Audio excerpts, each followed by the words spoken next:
अस्सलाम वालेकुम दोस्तों, इस वीडियो को मैंने 3 पार्ट में डिवाइड किया है। इसमें जो पहला पार्ट है वो है शान मसूद की कैप्टनसी। पाकिस्तान के मौजूदा टीम में कौन से 3 ऐसे प्लेयर हैं जिनको ड्रॉप किया जा सकता है, और इसके अलावा पाकिस्तान की मौजूदा टीम की जो परफॉर्मेंसेज हैं उस पर बात करेंगे। और जो दूसरा पार्ट है उसमें है कि टेस्ट और वनडे की टीम, जो आकिब जावेद ने अब इशारा दे दिया कि उसको अलग किया जा रहा है, तो उसमें कौन कौन से प्लेयर जो है वो डिवाइड हो जाएंगे, कौन से प्लेयर्स इस टीम में से ओडीआई में जाएंगे, कौन से प्लेयर परमानेंटली ड्रॉप हो जाएंगे और कौन से प्लेयर हैं जो टेस्ट का हिस्सा रह जाएंगे। इसके बाद जो तीसरा पार्ट है उसमें मैं आपको बताऊंगा कि कौन से वो ऐसे 6 खिलाड़ी हैं जिनके साथ ज्यादती हुई, जिनको ड्रॉप किया गया और उसके बाद पाकिस्तान की टेस्ट क्रिकेट का डाउनफॉल शुरू हो गया। वो खिलाड़ी, उनके मैं नाम आपको बताऊंगा और आपको जो वो सारी चीजें आपसे डिटेल से शेयर करूंगा कि ये वजूहात बनी और ये वाले वो प्लेयर हैं जिनको ड्रॉप किया गया, उनको जो है वो साइड लाइन किया गया और उसकी वजह क्या बनी, क्यों साइड लाइन किया गया। तो ये पाकिस्तान को आज ये दिन देखना पड़ा है कि पाकिस्तान की टीम जो है वो 200 तक अपनी होम कंडीशन में नहीं कर पा रही। तो सबसे पहले जो पार्ट 1 है वीडियो का, उससे शुरू करते हैं और उसमें बात करते हैं शान मसूद की कैप्टनसी और पाकिस्तान के जो मौजूदा प्लेयर हैं इस टीम में किनको ड्रॉप किया जा सकता है और शान मसूद की कैप्टनसी का जो फ्यूचर क्या है। मुझे ज़ाती तौर पर यह लग रहा है कि शान मसूद की कैप्टनसी से पाकिस्तान तकरीबन 3 से 4 मैच तो है जो उनकी कप्तानी की वजह से आ रहा है। उसमें एक मैच जो है वो ऑस्ट्रेलिया वाला, जिसमें 16 पर 4 आउट किए थे पाकिस्तान ने, फिर पाकिस्तान हार गया। उसके बाद फिर दूसरा मैच जो बांग्लादेश के खिलाफ होम सीरीज थी, उसमें पाकिस्तान ने 26 पे 6 आउट करके वो मैच भी पाकिस्तान हार गया। और जो तीसरा मैच है वो है जी आज का मैच। इसमें अगर पहले इनिंग में आप देखें तो पाकिस्तान ने तकरीबन 38 पर उनके 7 खिलाड़ी आउट कर लिए थे और 58 पर 8 हो चुके थे। उसके बाद पाकिस्तान ने 100 रन की पार्टनरशिप दी नीचे वाली 2 विकेटों को। तो इसमें पैथेटिक कप्तानी भी है और पैथेटिक बॉलिंग भी है।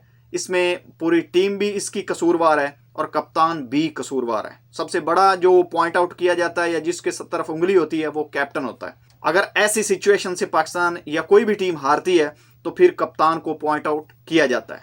तो अब ये चीज़ वाज़ेह हो गई है, ना सिर्फ उसके फैसले बल्कि उसकी जो ज़ाती परफॉर्मेंसेस हैं। आपने देखा है कि पिछली जो 6 सीरीज़ पाकिस्तान या 5 सीरीज़ खेला है उसमें उनकी 1 सेंचुरी आई है।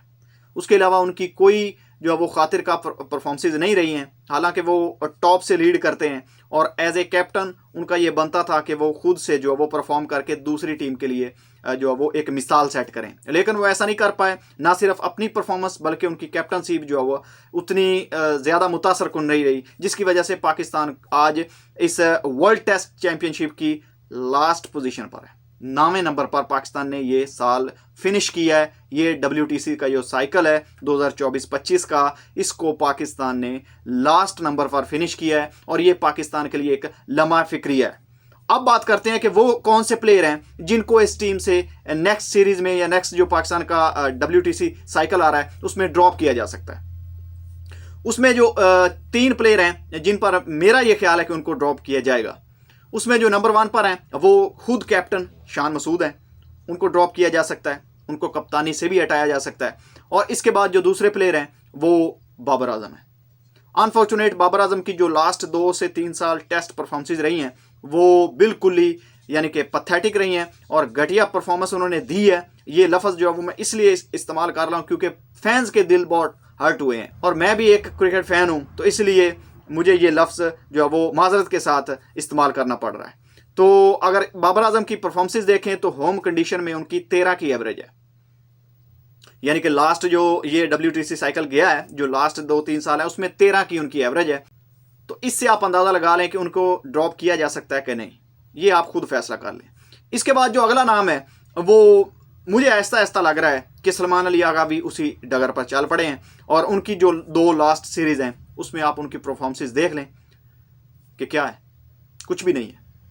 तो खाली फील्डिंग से, स्लिप में फील्डिंग से बंदा अपनी टीम में, टेस्ट टीम में नहीं जो वो अपनी जगह पक्की कर सकता। और भी कुछ चीज़ें हैं, उनकी बैटिंग भी पहले जो कर रहे थे वो लगातार परफॉर्म, वो भी चलेगी अगर, तो फिर वो इस टीम का हिस्सा रहेंगे। अदरवाइज़ मेरा नहीं ख्याल कि उनको जो वो इस टीम में जगह मिल पाएगी नेक्स्ट WTC साइकिल में। इसके बाद अब दूसरे पार्ट पर चलते हैं इस वीडियो के, कि टेस्ट और वनडे टीम अलग की जा रही है। और इससे पहले ये जो सीरीज शुरू हुई थी, इससे पहले आकिब जवेद जो वो साउथ अफ्रीका सीरीज हारने के बाद ये चीज़ तय कर चुके थे कि वो वनडे और टेस्ट की टीम को अलग करना चाहते हैं। तो अब जो वो इम्प्लीमेंट किया जाएगा इस नेक्स्ट जो साइकिल आ रहा है टेस्ट का, तो उसमें मेरे ख्याल में जो प्लेयर्स इस टीम से ड्रॉप होने वाले हैं उसमें 3 प्लेयर मैं आपको बता चुका हूं, और इसके अलावा विकेट कीपर की जो पोजीशंस हैं उनको भी हो सकता है कि डिवाइड किया जाए। अगर आपके पास 3 ऑप्शन है और बड़े ज़बरदस्त ऑप्शन है, अगर आप उसको इस्तेमाल करें तो ना सिर्फ आप 3 विकेट कीपर जो है वो ग्रूम कर सकते हैं, बना सकते हैं, ऑप्शंस को बढ़ा सकते हैं, ना सिर्फ ये हो सकता है बल्कि आपके पास 3 विकेट कीपर बैट्समैन भी बन जाएंगे। यानी कि आपके पास एक ऑप्शन हो जाएगा कि वनडे के कीपर को कभी आपको अगर टेस्ट में इस्तेमाल करना पड़ जाए तो आपके पास एक रेडी होगा, और टेस्ट का एक विकेट कीपर आपके वनडे में भी काम आ सकता है, और T20 का तो स्पेशलिस्ट आपके पास पहले ही है।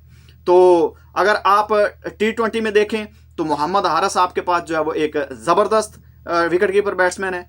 आप उसको लगातार T20 में मौके दें, उसको चांस दें। और इसके बाद अगर आप ओडीआई में देखें तो ओडीआई में आप हसीबुल्लाह को बैकअप विकेट कीपर के तौर पर, मोहम्मद रिजवान की क्या है 2-4 साल बाद उसका कैरियर खत्म हो जाएगा, तो पाकिस्तान को एक यंग विकेट कीपर जो है वो करना पड़ेगा, ग्रूम करना पड़ेगा, ओडीआई में भी, टेस्ट में भी, T20 में भी। तो आप जो T20 है उसमें मोहम्मद हारिस ऑलमोस्ट जो है वो स्टैब्लिश है, उसको उसमें डालें, लगातार चांस दें, उसको वाइस कैप्टन भी बना सकते हैं आप। और जो आपका वनडे का है सर्कल, उसमें आप हसीबुल्लाह को लगातार मौके दें, बल्कि टीम में उनको खिलाएं भी। और अगर टेस्ट की बात की जाए तो रोहेल नज़ीर आपके पास एक बहुत ज़बरदस्त ऑप्शन है, और पिछले 3 साल से अंडर-19 से वो पाकिस्तान के टीम के साथ है, और 2016-17 का 18 का एक दौरा था पाकिस्तान का इंग्लैंड का, तो उसमें वो पाकिस्तान की टीम के साथ गए भी थे, और उनको लगातार जो है वो मौके मिलते हैं टीम के साथ रहने के। तो उसको आप टेस्ट में मौका देकर 3 विकेट कीपर आप ग्रूम कर सकते हैं।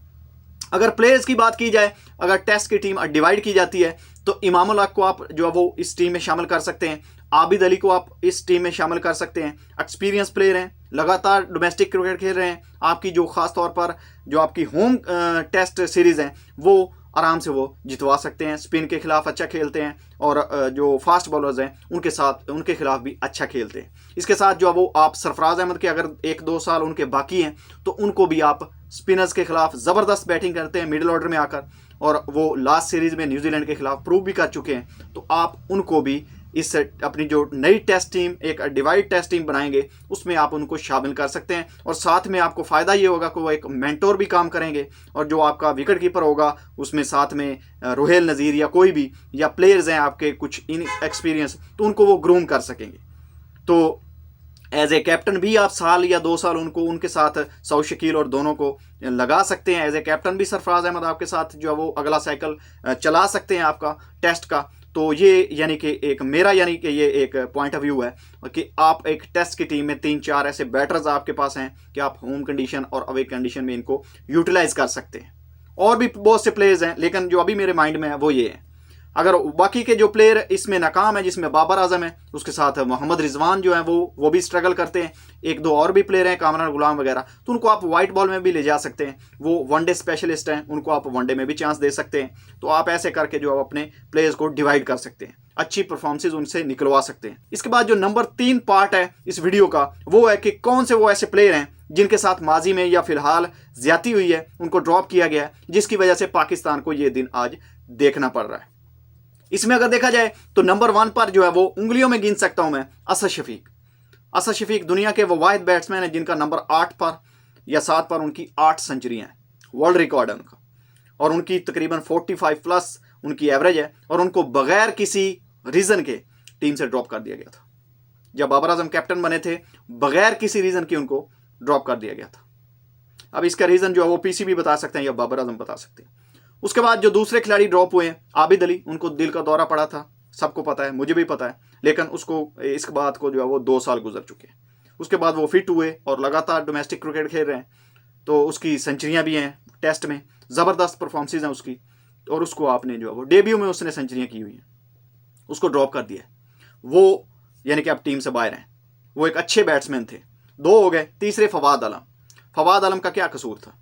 फवाद आलम एक सीरीज अगर उसकी बुरी गई है कमबैक में, तो आपने उसको टीम से बाहर कर दिया। अब ये आपके जो खत्ते बैट्समैन जो आप पूरी टीम खिला रहे हैं, ये लगातार नाकाम हो रहे हैं। इनको करें बाहर, इनको करें बाहर ना, अगर जरूरत है तो फवाद आलम भी बाहर हो गए।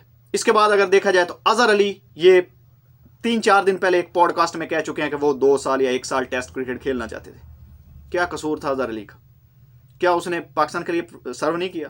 क्या उसने ट्रिपल सेंचुरी नहीं की? क्या उसने टेस्ट में बड़ी बड़ी इनिंग्स नहीं खेली? अगर एक आधी सीरीज में वो नाकाम हुआ भी था तो उसको कॉन्फिडेंस देते हुए, एक सीनियर प्लेयर था, साबिक कैप्टन था, एक अच्छा इंसान था, तो आपने उसको भी ड्रॉप कर दिया। और वो ये गाय बगाए, यानी उन्होंने ये वाज़ेह नहीं किया, लेकिन उन्होंने महसूस कराया कि बाबर आजम उसको टीम में नहीं रखना चाहते थे, इस वजह से उनको ड्रॉप कर दिया गया। इसके बाद अगर देखा जाए तो सरफराज अहमद के साथ भी सेम कहानी है। सरफराज अहमद को भी आपने ऐसे किया, साइडलाइन कर दिया। जब से बाबर आजम बने हैं कैप्टन, उन्होंने सरफराज अहमद को जो वो पीछे कर दिया, पीछे धकेल दिया। हालांकि बाबर आजम, रिजवान वगैरह सबको लेकर आने वाले ही सरफराज अहमद है। तो आज दिन ये देखना पड़ रहा है कि वो परफॉर्म करते हुए भी लास्ट सीरीज में न्यूजीलैंड के खिलाफ 2 सेंचुरियां करके मैन ऑफ द सीरीज बन के भी वो बाहर हो गए थे। तो अनफॉर्चुनेट है, ये पाकिस्तान में ही ऐसा होता है। इसके बाद जो अगले खिलाड़ी हैं वो इमाम उल हक है। इमाम उल हक का क्या कसूर था? क्यों बाहर किया गया था उसको? आपने बिल्कुल ही उसको साइडलाइन कर दिया। उसका ये कसूर है कि वो इमाम उल हक का भतीजा है, सिर्फ बस इतना कसूर है। पसंद ना पसंद का, आपका उसका शक्ल पसंद नहीं है उसकी। आपको पाकिस्तान के हवाले से सोचना है, किसी की शक्लों के बारे में नहीं सोचना। किसी की शक्ल आपको पसंद नहीं, किसी के साथ जाती दुश्मनी है, किसी के साथ आपने अपनी एक जो वो किड़ निकालनी है, वो किड़ आप बाहर निकालें, पाकिस्तान के लिए सोचें।